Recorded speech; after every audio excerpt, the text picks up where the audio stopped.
അതിരപ്പിള്ളിയിലെ മസ്തകത്തിൽ മുറിവേറ്റ കൊമ്പൻ ചെരിഞ്ഞു.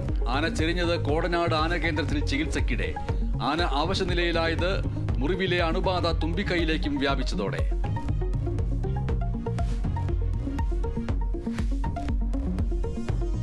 കിഫ്ബി ചുങ്കവും ഉറപ്പിച്ച് ഇടതുപക്ഷ ജനാധിപത്യ മുന്നണി. കിഫ്ബിയുടെ സംരക്ഷണം ഉറപ്പാക്കണമെന്ന് സർക്കാരിനോട് നിർദ്ദേശം. ഘടകകക്ഷികളുടെ എതിർപ്പ് തള്ളി കിഫ്ബി സംരക്ഷണത്തിന് സർക്കാർ നടപടി വേണമെന്ന് സർക്കാർ. LDF സർക്കുലറിന്റെ പകർപ്പ് കേരള വിഷൻ ന്യൂസിന്.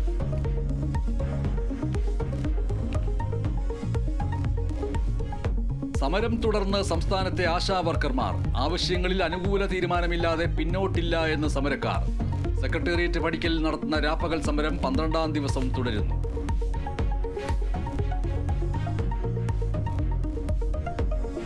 മലപ്പുറത്ത് മകൻ അമ്മയെ വെട്ടിക്കൊലപ്പെടുത്തി. സംഭവം കൽപ്പകഞ്ചേരി കാവുപുരയിൽ. കൊല്ലപ്പെട്ടത് 62-കാരി ആമിന. മകൻ മാനസിക പ്രശ്നങ്ങളുള്ള ആളെന്ന് പോലീസ്.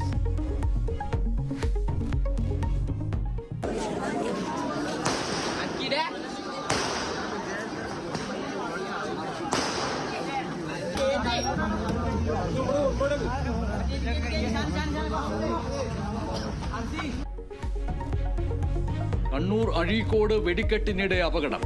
നാടൻ അമിട്ട് ആൾക്കൂട്ടത്തിനിടയിൽ വീണ് പൊട്ടിത്തെറിച്ചു. 5 പേർക്ക് പരിക്ക്, ഒരാളുടെ നില ഗുരുതരം. അപകടം നീർക്കടവ് മുച്ചിരിയൻകാവിലെ ഉത്സവത്തിനിടെ.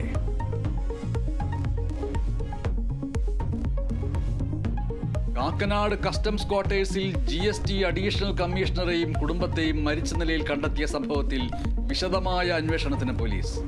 മരിച്ചത് ജാർഖണ്ഡ് സ്വദേശി മനീഷ് വിജയിയും സഹോദരിയും അമ്മയും.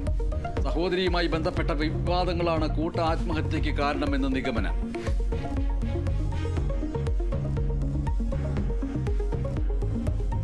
അമേരിക്കയുടെ കേന്ദ്ര കുറ്റാന്വേഷണ ഏജൻസിയുടെ പുതിയ ഡയറക്ടറായി ഇന്ത്യൻ വംശജൻ കശ്യപ് പാട്ടേൽ. നിയമനത്തിന് US സെനറ്റിന്റെ അംഗീകാരം. തലപ്പത്തേക്കെത്തുന്നത് FBI അടച്ചു പൂട്ടണമെന്ന വിവാദ പരാമർശം നടത്തിയ ട്രംപിന്റെ വിശ്വസ്തൻ. അമേരിക്കയെ ദ്രോഹിക്കാൻ ശ്രമിക്കുന്നവർ വേട്ടയാടപ്പെടുമെന്ന് പട്ടേലിന്റെ മുന്നറിയിപ്പ്. പ്രതികരണം അധികാരമേറ്റതിന് തൊട്ടു പിന്നാലെ.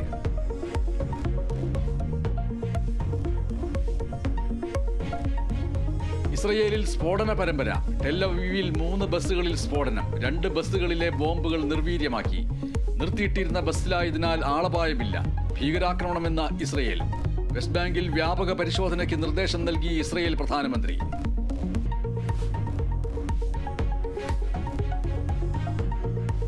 രഞ്ജി ട്രോഫി ക്രിക്കറ്റിൽ ഫൈനൽ ഉറപ്പിച്ച് കേരളം. സെമിയിൽ ഗുജറാത്തിനെ മറികടന്ന് മുന്നേറ്റം. കേരളം രഞ്ജി ട്രോഫി ഫൈനലിലെത്തുന്നത് ആദ്യം. ചാമ്പ്യൻസ് ട്രോഫിയിൽ ഇന്ന് അഫ്ഗാൻ ദക്ഷിണാഫ്രിക്ക പോരാട്ടം.